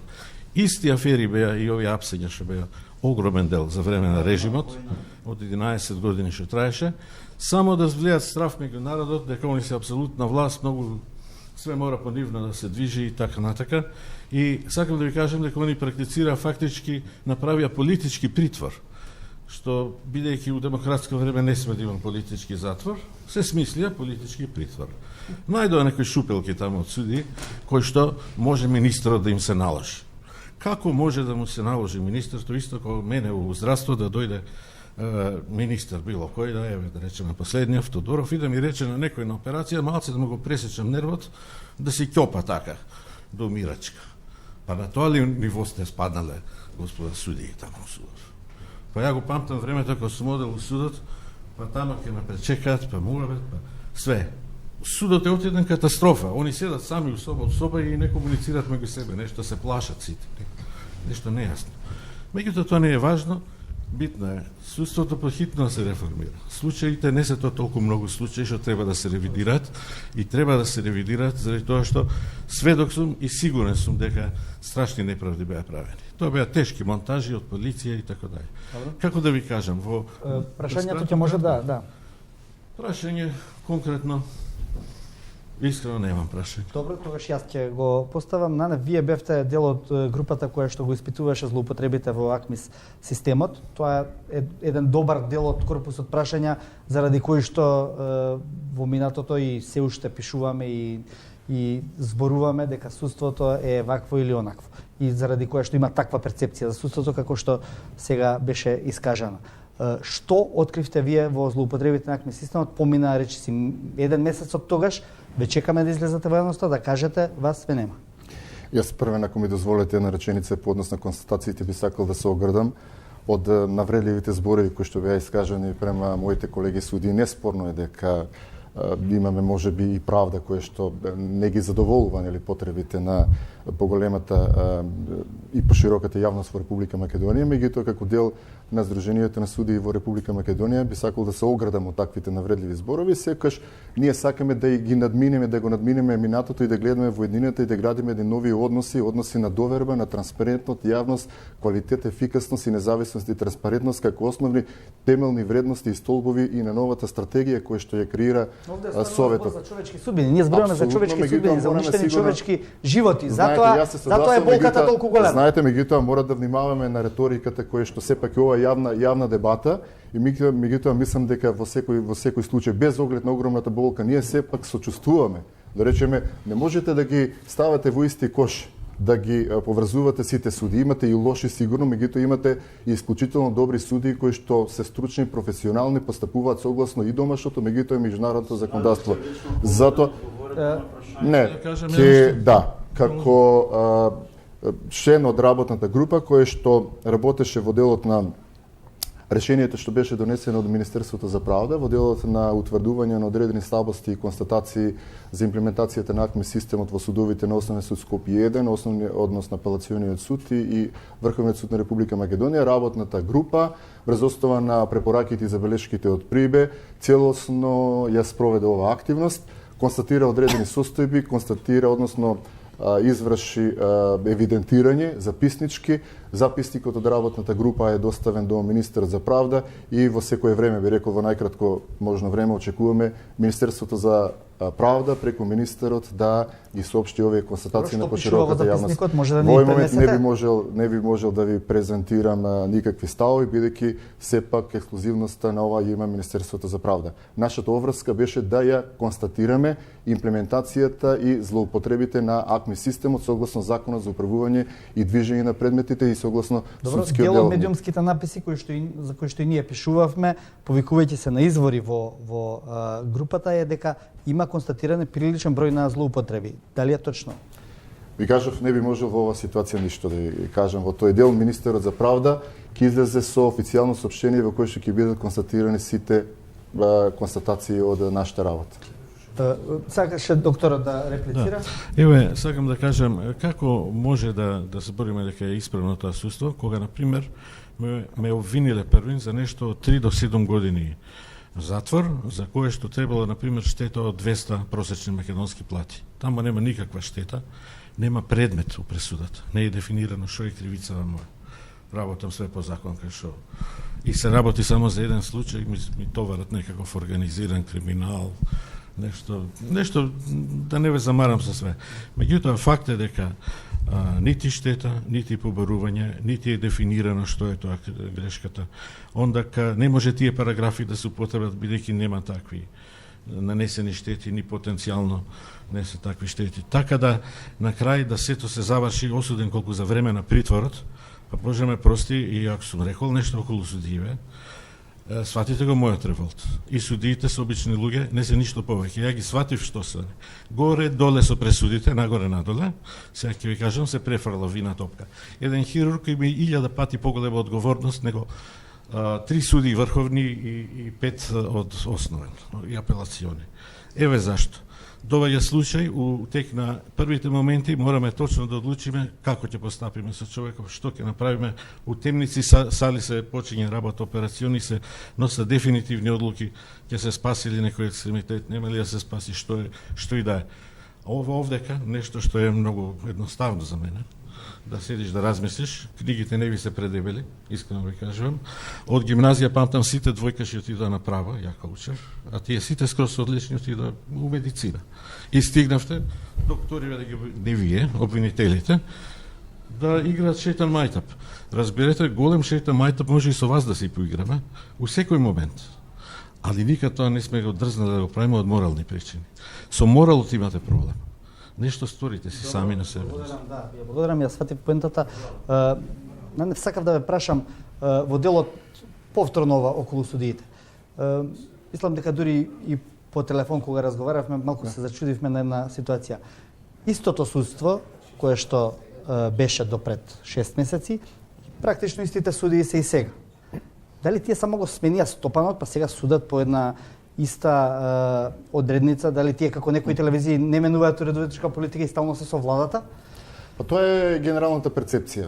Значи да не бидам разбран погрешно, јас воопшто тогаш за што зборуваме ние? Мислам, за какви реформи тогаш зборуваме? Прифаќам и ставовите на вашите говорници кои што се присутни овде во судницата. Значи ние имаме една општа перцепција во она кој што го говориме денеска и на сите нас. Пред месец дена ние ги имаме истите судии. Тоа се оние 550 судии кои што и претходно судели и ќе судат во нареден премески. Добри и судството е реформирано? Токму тоа е прашањето. Прашањето на интегритетот е клучниот елемент кој што треба да одговори што всушност се случува во Република Македонија. Законите се тие, судиите се тие, но меѓутоа одеднаш веќе розовото се промени. Се промени бојата. И клучното прашање е што во овој момент и каде ќе се движиме ние. Како ќе ги промениме ставовите и мислењето, односно како ќе направиме трансформација на интелектуалните капацитети кај самите судии. Дали овие судии веќе го читаат законот поразлично од она што претходно го чита пред неколку месеци? Дали го научија законот?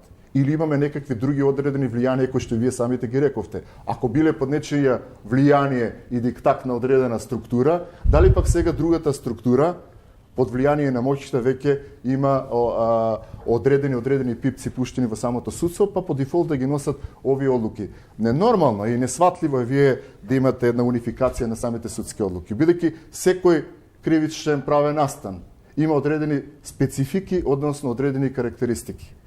И тоа е сигурно едно прашање кое што заслужува едно сериозно внимание, една сериозна анализа што всушност се случи од психолошка гледна точка кај самите суди, за да ја променат целокупната перцепција. И се поставува токму тоа прашање во наредниот период, како тие ќе постапуваат и дали ние ќе бидеме задоволни како граѓани. Добро, еве конечно се ребрендира секоја власт би посакала едно вакво судство ако така гледаме. Но тоа се разбира погрешно мислење. Богданов, сте биле вие дел и од минатата власт, практично вие произлегувате од ВМРО ДПМН, сега сте дел од реформаторите. Како го толкувате овој трновер во судството? Што се случи наеднаш? Не знам, јас многу се зачудив и минатата недела, не знам на каков трновер мислите.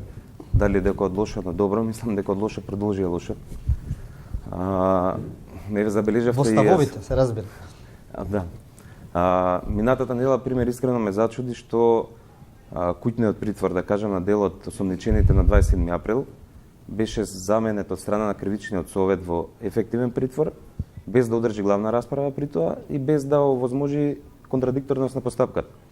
Во смисла да се достави жалбата на одговор и слично, и се случи она што се случуваше. 5 мина притворени. Да, без оглед. Идеја се да се. Да. Треба судството само да си го обезбеди тоа.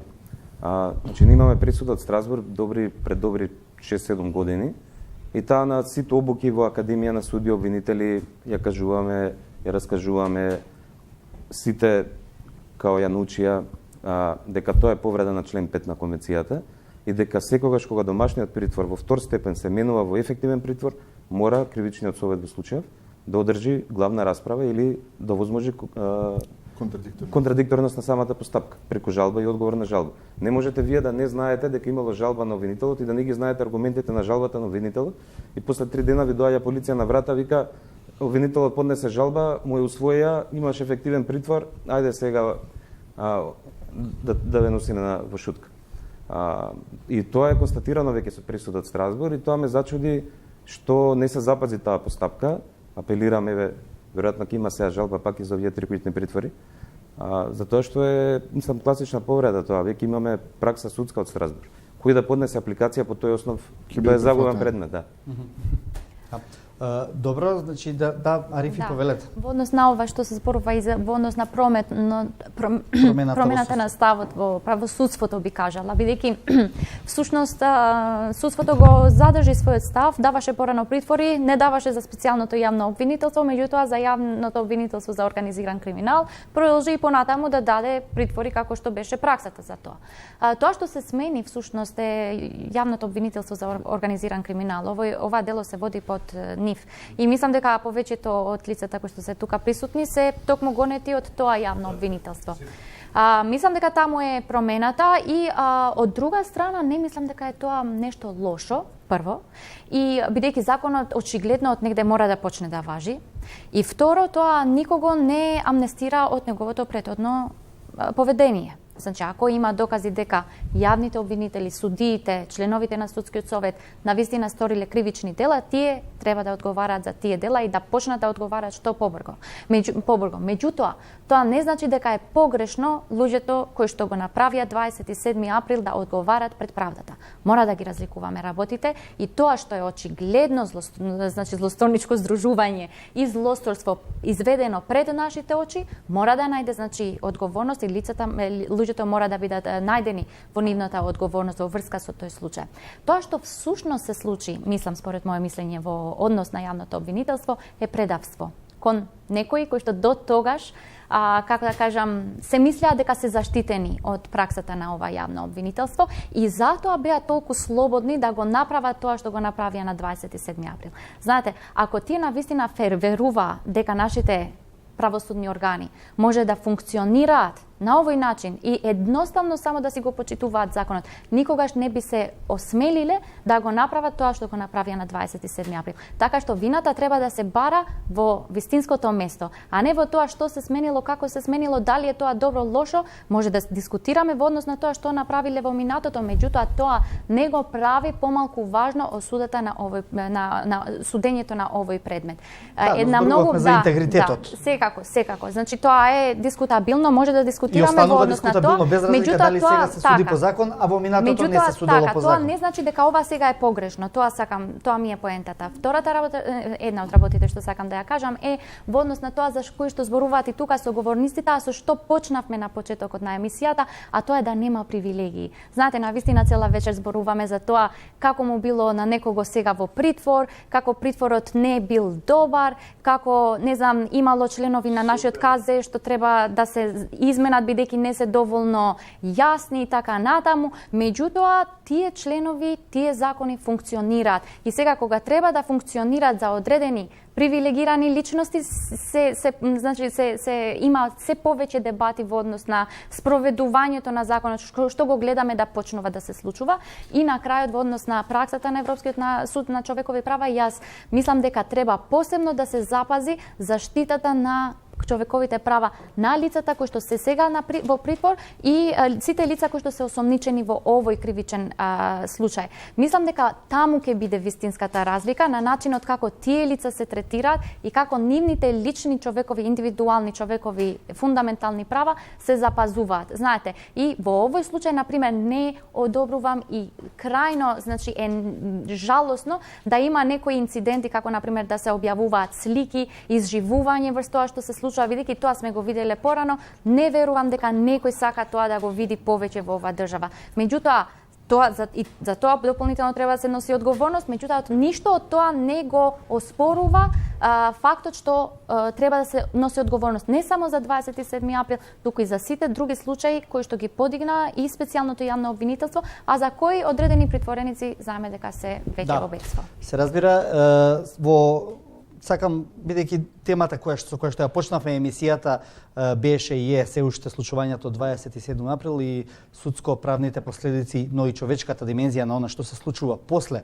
сето ова што се случуваше изминативе денови. 24 денеска беше во Вевчани, каде се обиде да направи мини репортажа за тоа што се случува во родното место на еден од пратениците кој што денеска е веќе во притвор. Го повикувам прилогот на Адријана Митевска.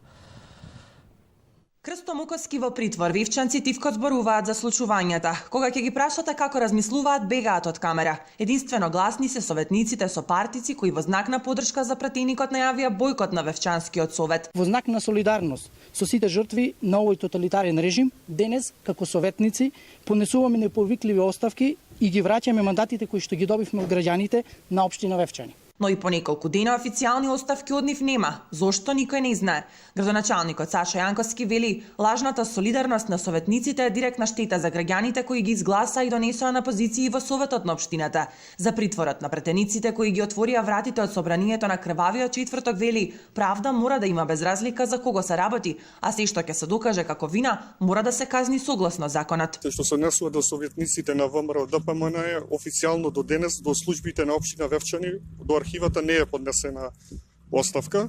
Конкретно за псењето на Крсто Муковски, односно приведувањето, не би сакал да коментирам, пошто тој е тука жител на Вевчани, меѓутоа би оставил на институциите на системот сами да проценат дали има вина. Телевизија 24 денеска ја посети и семејната куќа на пратеникот во Вевчани, но најблиските не беа достапни за разговор. Денеска во Вевчани е прилично мирно и тивко. Граѓаните кои што ги сретнавме воопшто не сакаа да коментираат за нивниот сограѓанин и пратеникот Крсто Муковски.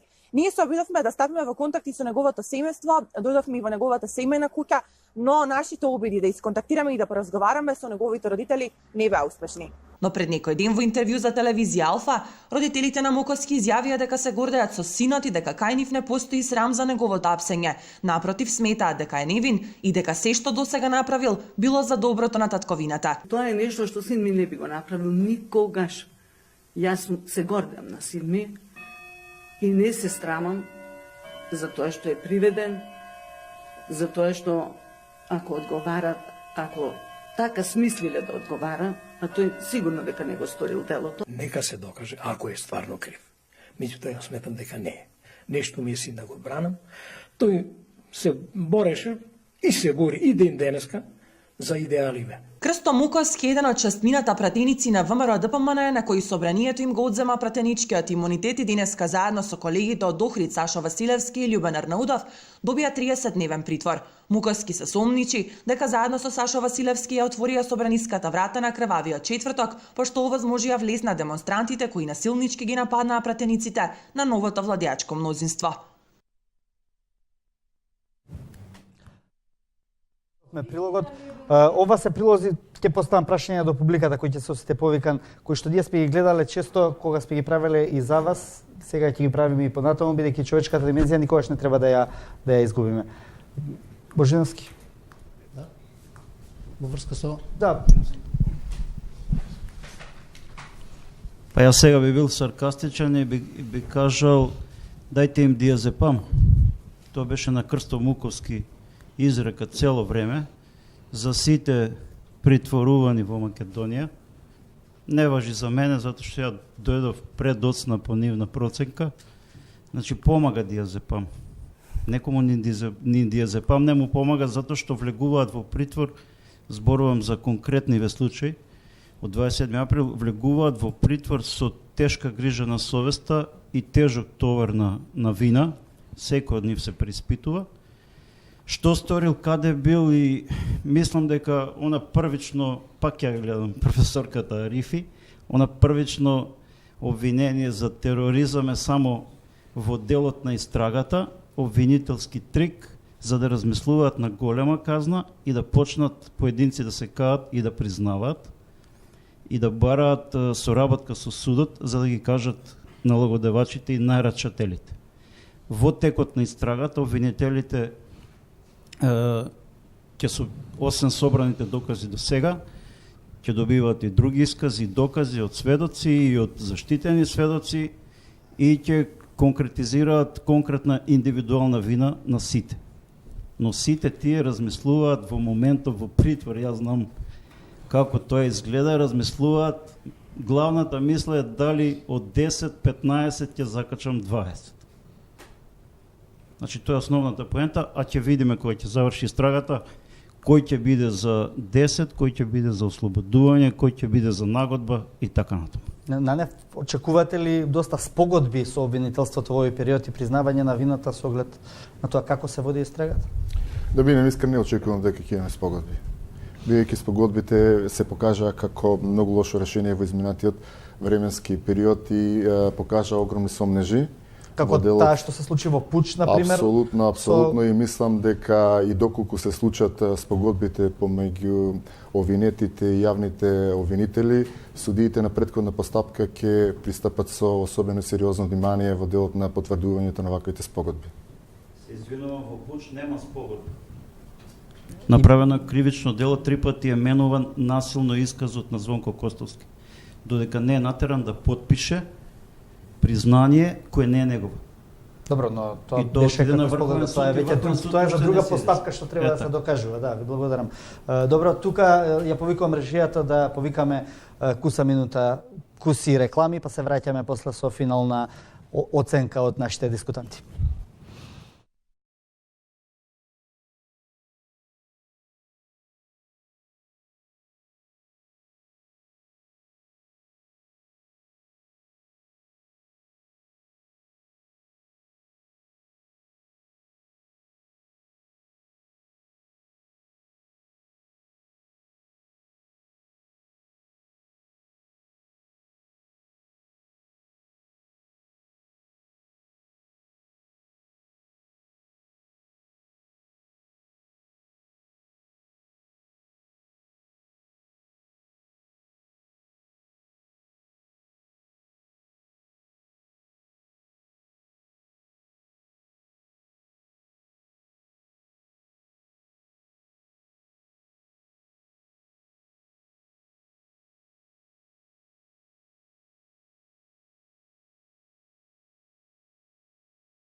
24 отворено во своето премиерно издание, декемвриски, малку задоцнето, но никогаш нели не е доцна.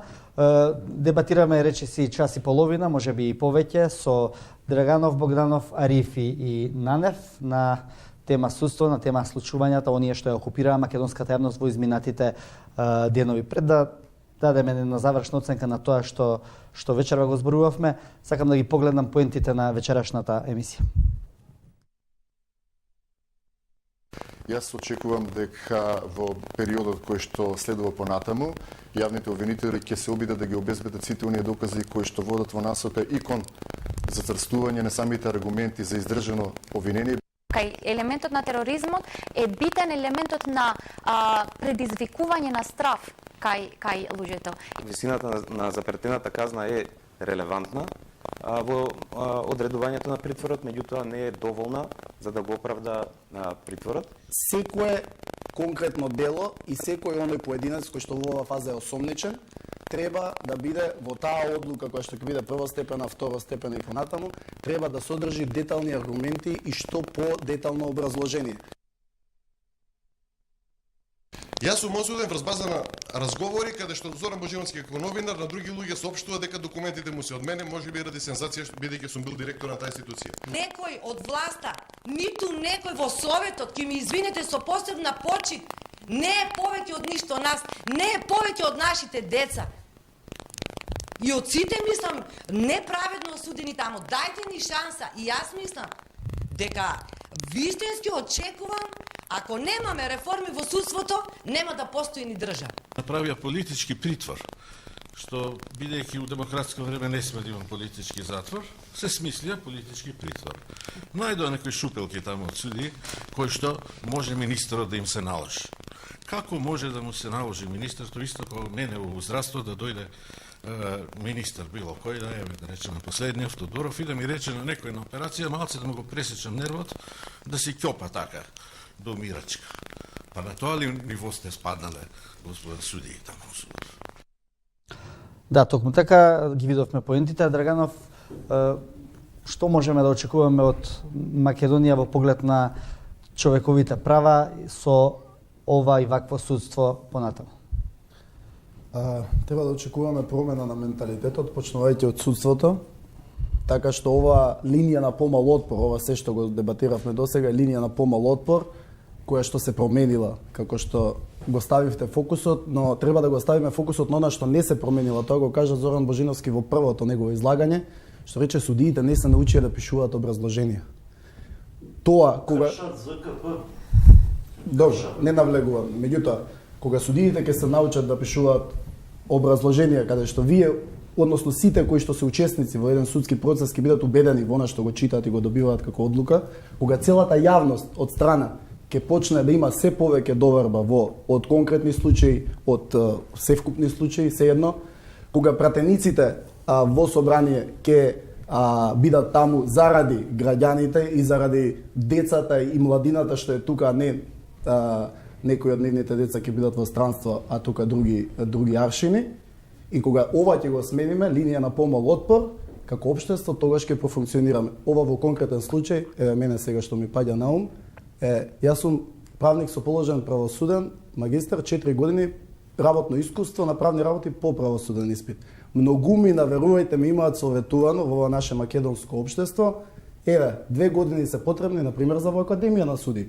Ќе бидете на сигурно, ќе бидете. Меѓутоа јас одбрав да бидам на несигурно во невладин сектор, на страната на граѓаните, каде што будно ќе ги следиме сите овие процеси во иднина и каде што од оваа страна на несигурно, меѓу другото, се залагам и за поквалитетна правда, а меѓу другото и поголемо искуство судиско и поголема морална одговорност на сите оние кои што се во овие процеси. Благодарам, Богданов. Очекувате ли да завладее правдата во Република Македонија? Па мора да очекувам и искрено се надевам дека мора да се движиме напред. Владењето на правото, демократијата и почитувањето на човековите права се трите основни пилари за да обстои една држава, мислам и за едно демократско современо општество. Мора да имаме владење на право, мора да имаме неселективна правда. Тоа може да се обезбеди пред се со поголем буџет за судиите, кој што им беше ветен и кој што е законски, мислам, предвиден таму 0,8 или колку беше од вако, кој што никогаш не се исполни.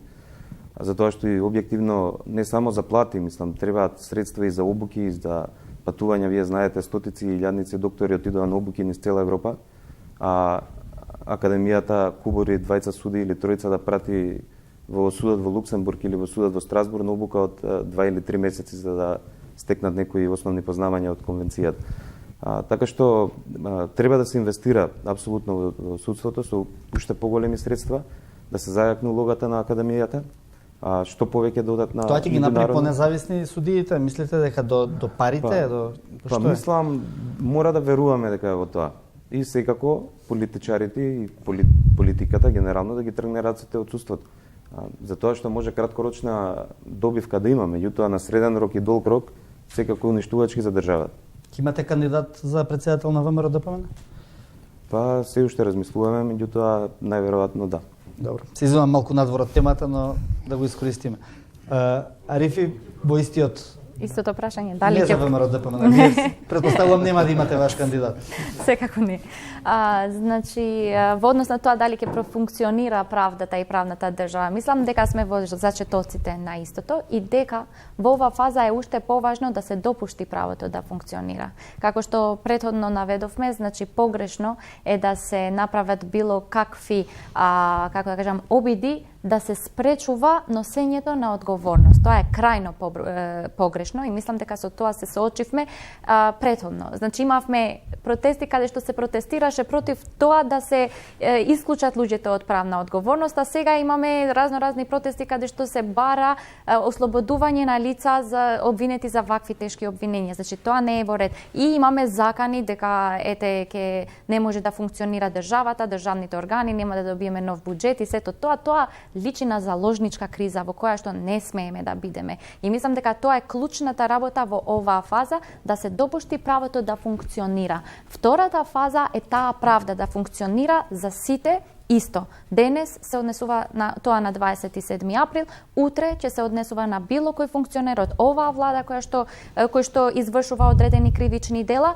Пред некој ден имавме разновидни апсења во Тетово врска со на пример тоа фабриката за дрога. Значи идејата е да функционира правдата исто за сите, да нема привилегирани, да нема луѓе кои што се над законот и мислам дека тоа ќе се случи фаза по фаза. Во оваа фаза е битно тоа да се допушти да почне да функционира. Нанев, мислите ли вие дека ако сега судството профункционира и ако носители на поранешни јавни функции отидат заслужено во затвор или таму каде што е местото, дека тоа ќе биде добра поука и за новата влада да ги тргне рацете и од судскиот систем и од парите кои што нели се примамливи. Тоа е очекуваниот резултат. Тоа е лекцијата која што треба да ја научат сите суди во Република Македонија. Очекувам најискрено дека периодот кој што е пред нас ќе одговорим многу прашања и ќе воспоставиме еден силен, независен и нетранспарентен судски систем. Квалитетот на правдата е повеќе од потреба на сите граѓани во Република Македонија. Тоа е клучниот производ и очекување кои што треба да го остварат и преку ваквите судски предмети, бидејќи багателниот криминал не значи ништо. Квалитетот на правдата се остварува и се реализира и довербата на судскиот систем се враќа при огромните, односно преку предметите кои што ги пресудуваат, тоа се предметите од областа на организираниот криминал и така наречените коруптивни предмети на белите крагни. Очекувам воспоставување на еден силен, ефикасен систем, судски систем. Очекувам да профункционира системот на одговорноста на судиите во Република Македонија, воспоставување на еден транспарентен систем преку кој што ќе има целосна отвореност на сите случаи во Република Македонија. И она што е за очекување, целосно ребрендирање и апдейтирање на целокупниот судски систем, почнувајќи од Академијата за обука на суди и јавни обвинители, незиното рекомпонирање во делот на влезот на новиот судски кадар, понатаму целосно рекомпонирање на судскиот совет, преку неговата полупрофесионализација и се разбира одговорноста на членовите на судскиот совет, бидејќи дефинитивно без одговорност на членовите на судскиот совет и без воспоставување на јасни критериуми во делот на изборот, разрешување и посебно одговорноста, говорам индивидуалната одговорност на секој судија поединечно, во носењето на секоја одлука, мора да биде јасно дефинирана, бидејќи само на тој начин, преку одговорност индивидуална на секој судија, можеме да воспоставиме систем на владење на правото во Република Македонија. Тоа ќе биде тежок, макотрпен процес, меѓутоа мислам дека е за очекување, тоа го очекуваат сите граѓани во Република Македонија. Добро, ви благодарам, инстепиравте толку 2 минути колку што сакавме да ви дозволиме во ова завршно обраќање. Почитувани дискутанти, почитувани публика, ви благодарам што бевте вечерва со 24 отворено. Почитувани гледачи, останете со телевизија 24, следува дневникот и најновите информации од политичкиот живот. Пријатно!